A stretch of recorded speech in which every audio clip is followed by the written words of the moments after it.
Hello, everybody, and welcome to That Real Texas Team podcast number 9. With me, as always, Ron Dog. How you doing, buddy? Doing great. Awesome day. Great day. How about yourself? Doing pretty solid. Great day to be talking Texans football, Yeah, every day is a good day to do that.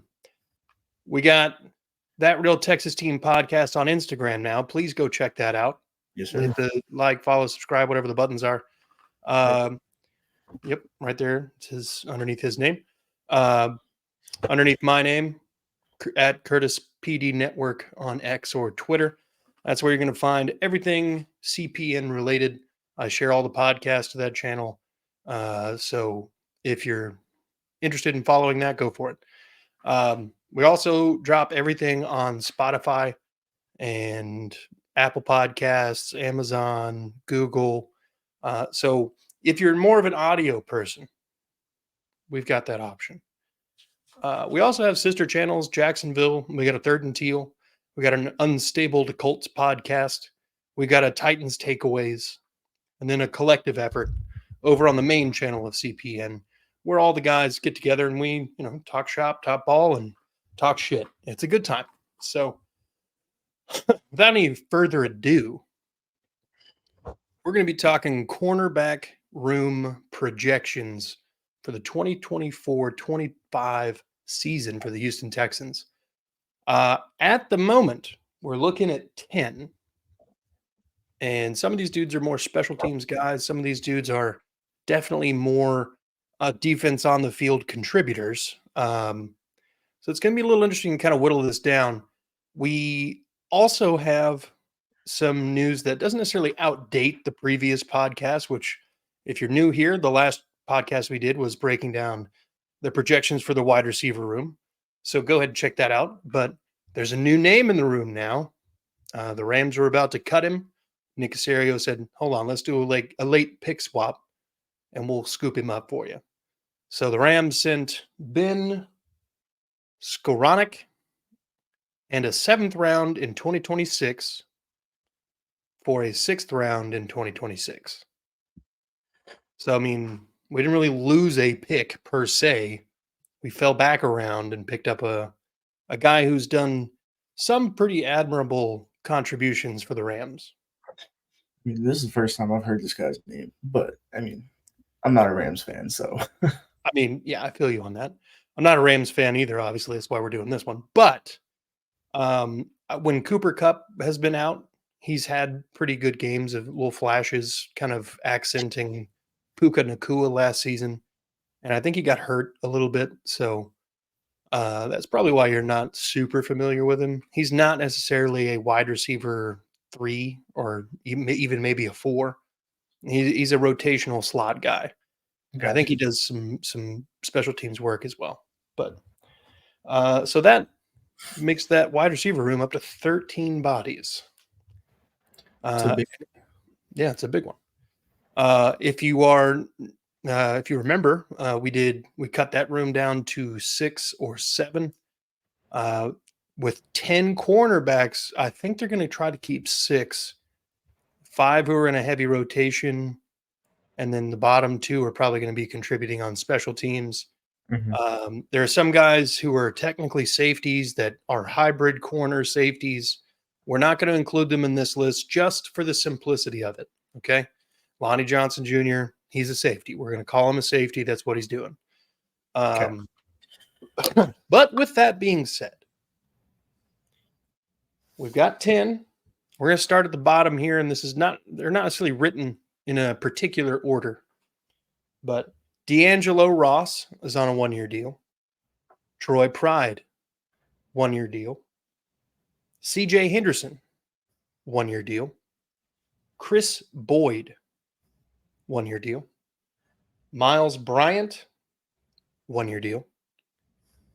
Mike Ford, 1-year deal.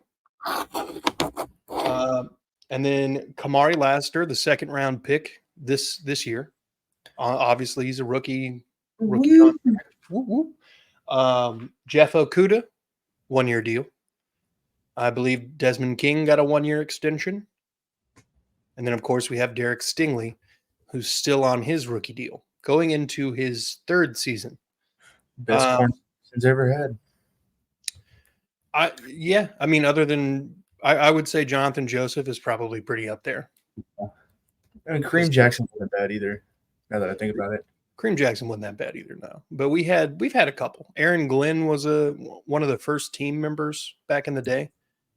Now he's obviously the defensive coordinator for the Lions. They grow up so fast. I know. But he played in the league forever. That dude played everywhere. Yeah. So obviously Derek Stingley's making the cut. So we're just he's one. I think Desmond King makes the cut again unless, Kamari Lassiter makes him completely useless in the slot. But he's got special teams utility as well. So I think that's going to make that one pretty difficult. Yeah. I think Jeff Okudah's got a good spot in the top 4 or top 3. Yeah. Well, the problem I see with Jeff Okudah is sometimes he starts hot and then just dies. Just dies as far as the season goes. The first part of the season is the hardest part of the season. Yeah. For the most part. Yeah. So, I mean, that's if you can just hang on. Yeah, keep it together, bud. If you can get that happening, we'll be all right. Yeah. But we're going to whittle this room down to 6. And that's going to be pretty difficult. CJ Henderson is a former top 10 pick. So is Jeff Okudah. So that's pretty much the reasons they were brought in is to bring that first round talent. They want to see if they can kick the tires, so to speak. They're not old, so it doesn't really work like that, but kick the tires on these guys and see if there was if it was coaching that was holding them back, if it was the scheme that's holding them back, or if they're just not able to read and understand what the offense is doing in the moment. And which if you're, an NFL corner and you can't read an offense, you shouldn't be there in the first place. You think, but apparently the Titans picked up Kenneth Murray in the offseason, the linebacker from he played with the Rams or the Chargers for a little bit. He can't, apparently. He's more of a run downhill, fill the hole kind of guy, and he's fast. But he can't translate. He was the green dot guy, and he couldn't translate the play to everybody and then turn around and understand what the hell everybody was supposed to be doing. So, I mean, it happens. It happens, but it's very rare, and you got to have a certain athletic gift. But at corner, the Autobahn of the NFL, where it's just high speed, high fail rate, honestly. Yeah. It is very hard to be a successful corner in the NFL. I think Charles James would tell you the same thing. It's difficult, man. He was an athlete. He brought special teams stuff to the team, and he still bounced around, even though he was pretty solid coming on late on in his career. But Derek Stingley, I think, is safe.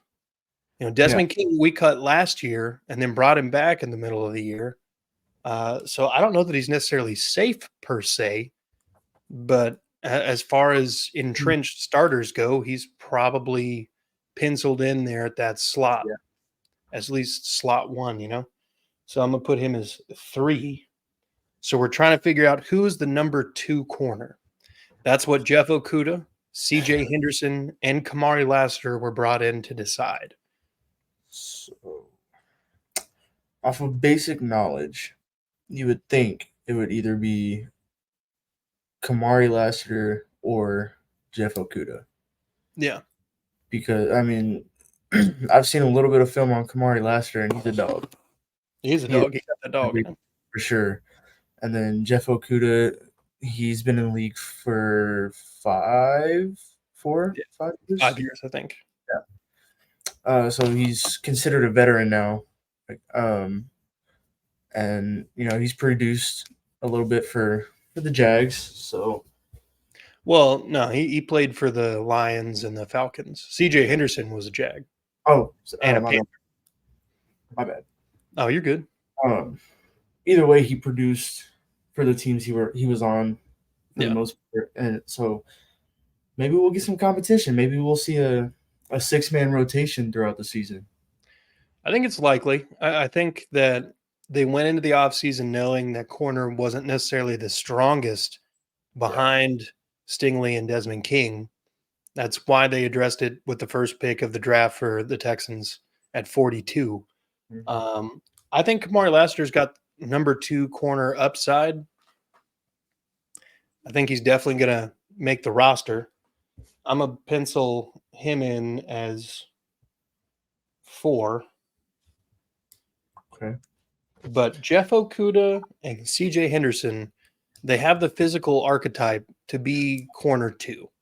It's a matter of, do they fit the system? Can D'Amico bring the best out of them? Yeah. CJ Henderson, he was in a pretty healthy rotation in Carolina. He was traded to Carolina because they had a vast amount of injuries at corner, and he wasn't getting a lot of playing time in Jacksonville. I think with the athletic upside, I think if we can keep him healthy, he's still pretty young. I think this might be his 4th or 5th season himself, but he's 25 years old, 26 years old. So, I mean, he's got the ability still to, progress and get better. Yeah. It's just a matter of who's going to win that corner 2 spot. Right now, Jeff Okudah seems like the number 2 to me. I think I can agree on that. Just physicality and the healthiness, really. Yeah.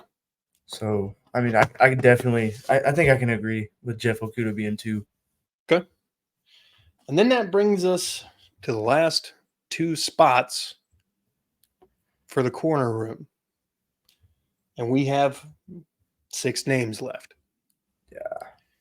So Mike Ford, Miles Bryant, Chris Boyd, Troy Pride, and D'Angelo Ross are all special teams aces.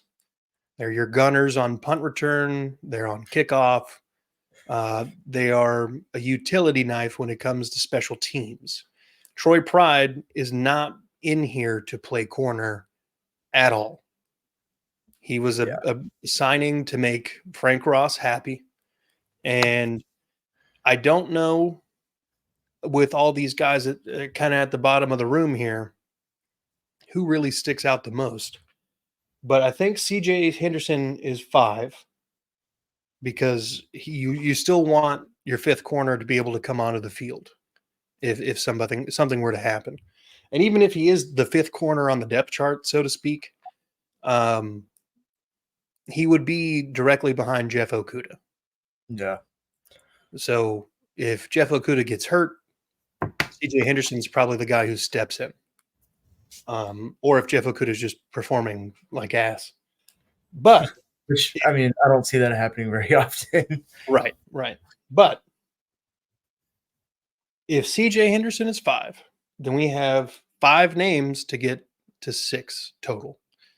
Mike Ford, Miles Bryant, Chris Boyd, Troy Pride, and D'Angelo Ross. Ross played a little bit for the Texans last season.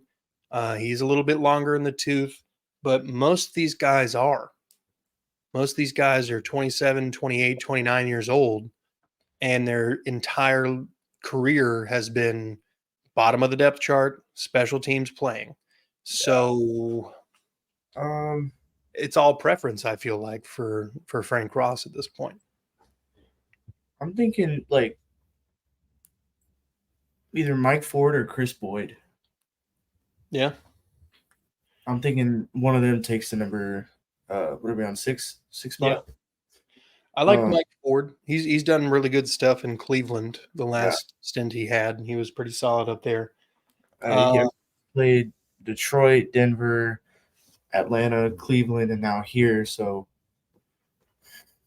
I think we get a shot. Yeah. So that puts us adding Miles Bryant, Chris Boyd, Troy Pride, and D'Angelo Ross to the practice squad. Yep. You're solid with that? I'm solid. Okay. Locking it in, boss. All right. So that means that in theory, The Texans depth chart for corner going into the 24-25 season. Derek Stingley 1, Jeff Okudah 2, Desmond 3, Kamari at 4, CJ Henderson at 5, Mike Ford at 6. Mm-hmm. Still your special teams guy, and he can play a little bit of corner. Mm-hmm. So, not bad, not bad. They might trim down another spot and keep 7. I could see that happening. I don't know what position they would necessarily go down a little bit in number, because it's really not can't be offensive line. Maybe receiver room. Maybe. But that would mean that they're going down to 6 there and 7 in the corner room. Yeah. I mean, would help, because if you think about it, we got some bomb ass receivers, right? We do. Like, if you think about it, last week we made a badass, wide receiver room. And then if you think about last year, we kept getting beat deep over the middle a lot. Yeah. So, having these corners, like as many corners as possible, having that rotation, I think that could help figure out what we can do to stop what was going wrong last year. Yeah. Yeah. I think Denzel Perryman was asked to drop in coverage a lot over the middle. Yeah. Because they do that cover 3, and sometimes they'll have it's really a 2, but the linebacker or the safety under will drop back and make the 3rd down the middle. But Perryman didn't really have the athletic upside to nail that the way they wanted to. Slow dash. Yeah, he's that's why he's not on the team right now. But I think this defense is going to be a lot better. I think the front 7 is going to be a lot better. And I think that's going to take a lot of the pressure off of the corners and the safeties particularly. I know, like, a lot of teams, the first probably half of the season, they're gonna start launching it deep on us. Just there's no doubt it's gonna happen. Yeah, I mean that was our Achilles heel. That and when go ahead. If we can nip that shit in the bud right now, then I mean we're golden. Yeah, and there was a couple weeks towards the end of the season that people started learning how to run the ball against us pretty well. Mm-hmm. That Colts game at the end of the year needed to be addressed. Yeah, that's kind of why I wanted them to draft a defensive tackle a little earlier than they did. I wanted a big body up front. Yeah, and I guess we technically have that in Fularunzi Fotokasi, but I don't know. I just wanted some youth in that room to go with the size. But trying to think here. Now, this is not necessarily related to anything that we've been talking about at all, but on Titan Takeaways, they were talking about the alternate uniforms that we have debuted with the Love You Blue. Yeah, they're just jealous. Well, they're not jealous. I mean, they're just mad. They don't understand why we have such an attachment to the color, why the city of Houston has such an attachment to the color. So I had to correct them real quick. As you should. It was the reason that the Oilers were ever those 3 colors: white, that Columbia blue, and red. Those are the colors of the Houston Police Department flag. Mm-hmm. The owners, the Adams family, admitted as such on multiple occasions. With that in mind, I think Houston has the right, nay, the obligation, to do whatever they want to do with that color. Agreed. It is, I mean, the NFL doesn't own the ability to have a light blue in the uniform. The Titans can't just be like, no, you can't do that. Yeah. They also threw shade at us for saying that we have the star in the Texan eye of the bull, like the Dallas Cowboys. And I just want to point out that the entire logo is shaped like the state and the flag of Texas. Mm-hmm. I don't know how anybody gets this confused. It is the flag and the state that has inspired the logo. Don't know how you look at the Cowgirls and then think the Texans copied them. The stars don't even look the same. I mean, the only way I could even see a remote resemblance was, now I may be wrong here, but what before the Texans wasn't Dallas the Dallas Texans? The Kansas City Chiefs were. Oh, it was the Chiefs. Yes, they were the first Dallas team, and then they moved to Kansas City. Okay, okay. See, I was almost there. Yeah. You know that we're not the first Houston Texans football team? Yes, back in the day, in the I can't remember the name of the league, It's but there was trivia. a 10-team league back in like the late 70s, 80s, and one of the teams was the Houston Texans. Hmm. Yeah. I didn't know that. Yep. Knowledge is power, people. Um, And you have all the knowledge. I try to soak it up like a sponge as much as I can. Don't get me started on economics. But anyway, I don't uh, even want to. but yeah. So I just wanted to nip that in the bud for any hating ass Titans fans out there who don't understand what it is to be a Houston Texans fan. Let me explain it this way: beat us, and you can have any sort of room to talk. It's been a while. So, and the last time you wore that Oilers uniform, old Case Keenum, old University of Houston ass Case Keenum, Mhm. pulled out the magic. Devin Singletary pulled out the magic in overtime to whoop that ass. So shut your mouth. Now, it was a rough game, but hey, we don't talk about the bad things. It was a rough game, but the defense came to play. Oh, yes. I mean, it looked bad at first, but then once the defense figured it out and the offense started being able to do just literally anything at all. Yeah, because the Mayo man ain't shit.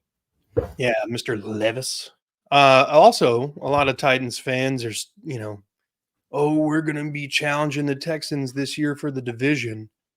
No, you're not. Here's how I view it. The only challenge in the division for the Houston Texans, and rightfully so, is the Jacksonville Jaguars. Agreed. The Colts, with their glass quarterback and their, lack of offseason moves other than bringing dudes that were already playing for them back, and then draft. They had a solid draft. I'll admit that. But the Don Mitchell, I think, is going to be pretty solid. But the Titans, they got a wide receiver core now. Their offensive line is on paper vastly improved. Are you worried about the Titans at all? Fuck no. Not even like not even a smidge am I worried about the Titans. Yeah. Now they may give us a run for our money in the first quarter. Yeah. But after the first quarter, once we figure y'all out, y'all are done. They're done. Yeah. I mean, this is going to be a new look Titans. This is going to be a vastly different offense from years past. Even in times where the Titans changed coaching staffs, the system really stayed the same. Yeah. Prior to Mike Vrabel, which Mike Vrabel was a run first, play solid defense kind of guy. You had Mike Munchak, who was the exact same way. Mike Munchak had the what did he call it? Exotic smash mouth running game. Old school football. Old school football. Of course, he was an old school lineman for the Oilers in Houston. And then before that, you had Ken Wisenhunt, who really did the same thing. There's the identity for the Titans is intrinsically tied to the running game. This is going to be a different year. They've got 3 wide receivers in DeAndre Hopkins, former Texan, Calvin Ridley, and now Tyler Boyd signed the other day. So their top 3 looks pretty solid on paper. But can they come together? That's the thing. Exactly. And can Mayo Man himself deliver the goods the way that the Titans are hoping or expecting him to? I feel like having Calvin Ridley, it's going to be like Tua getting Tyreek Hill. There's going to be a lot of underthrows. Just Calvin Ridley's quick. Oh, yeah. So, I mean, there could be underthrows. There might even be some overthrows until later in the season when he starts to figure his shit out. Yeah. Now, one thing I will give Will Levis his flowers for, that Titans offensive line last season was terrible. Awful. I would rather I wouldn't put my worst enemy behind that offensive line. I wouldn't do it because they're just going to get murdered. He stood in the pocket very often in the face of pressure and delivered passes. That is exactly what you want to see. And he was able to place the ball in his first start against the Falcons, which, by the way, people forget the Falcons had a pretty solid defense. Yeah. He was able to place the ball where only his receiver could get it, with pressure in the face, occasionally on the run, and make good throws. I'm not necessarily worried about the Titans, but I think them playing a last place schedule, as well as, by the way, the schedule I think comes out on the 15th. I'm so excited for that. It's gonna be nice. We'll do a whole thing just about the schedule. I am praying to whoever the football gods are that we get the Chiefs for week 1. Yeah, everybody wants that. I want a run at the Super Bowl champions. Yep. Just see how far off we are. Because if we can beat the defending Super Bowl champions, we have a shot at the Super Bowl. I agree. And then we have a very tough schedule. Don't get me wrong.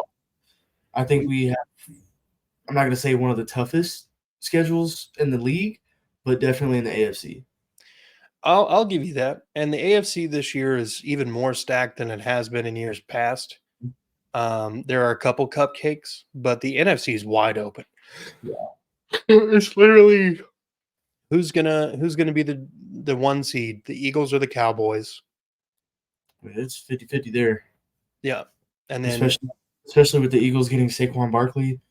Yeah. So I mean their run game it's also going to be different because they don't have Jason Kelce anymore. Yeah. So running up the middle is going to be tough depending on I don't know who they're going to make their center, but I guess we'll find out. Yep. But I think the Texans are primed for a big season this year. Obviously, like we just mentioned, the schedule's not out yet. I could see 12 wins based on who we're playing. If D'Amico Ryans can recapture some of that mojo from last season and keep that ball rolling, this team's going to be a problem, especially with Stephon Diggs now in the mix and Mixon, a solid running back. I don't want to say he's great. I think he's solid to good. But I think he'll be more useful than Devin Singletary. For sure. With the high chance, I don't know if you saw this, but JJ Watt, the whole JJ Watt thing in D'Amico, that not getting my hopes up, but it could happen. It would be awesome. It would be insane. Like Danielle Hunter, JJ Watt, Will Anderson. Nobody's running through us. No. For those who don't know, JJ Watt was asked in an interview, have you been in contact with D'Amico Ryans? Have you thought about coming back? And his response was something to the effect, and I'm paraphrasing obviously, but something to the effect of, I've been training the same way that I was when I was playing football. I told D'Amico last season, he's got my number. Call me if he really, really, really needs me, and I'll come. D'Amico responded and said that's great that he feels that way. I'm probably going to give him a call and see where he's at with it. I'm hoping that JJ's like, yeah, let's get this done. And then all of a sudden our defense is just striking the fear in hearts of little kids around the world. Like this would literally be on par with, like, I don't know, the Justice League. It feels like, I mean, like Or the Like, 80s Bears. yeah, that's what I'm saying. Like, we're at this point, it's a group of just elite defensive linemen who Mhm. are either approaching the end of their prime or are young and have yet to enter it. Will Anderson being that, but Jesus Christ, if that happens, man, that's going to be awesome. I don't know how much we'd have to pay him, but Let me ask you a question. If we okay. were to do that, would it have to be before the trade deadline? No, the trade deadline is week 8. He would be a free agent, so it doesn't matter. So we could sign him at week 18 if we wanted to. Correct. Got you. Okay. Yeah. Now, ideally, you want him. You would want to bring him in sooner than week 18. You want him to get those kind of live game reps and Yeah. make sure he's in game shape. Yeah. Or you just toss him out there to the Wolves. But it's JJ Watt. So Yeah. He'll adapt. exactly. With that being said, I think that's a good spot to go ahead and wrap this one up. We will have another podcast coming out next Thursday. So go ahead, like, subscribe, hit the notification bell so you don't miss any future updates to the channel. For Ronnie and myself, thank you all for watching, and be good people. We are Texans, baby.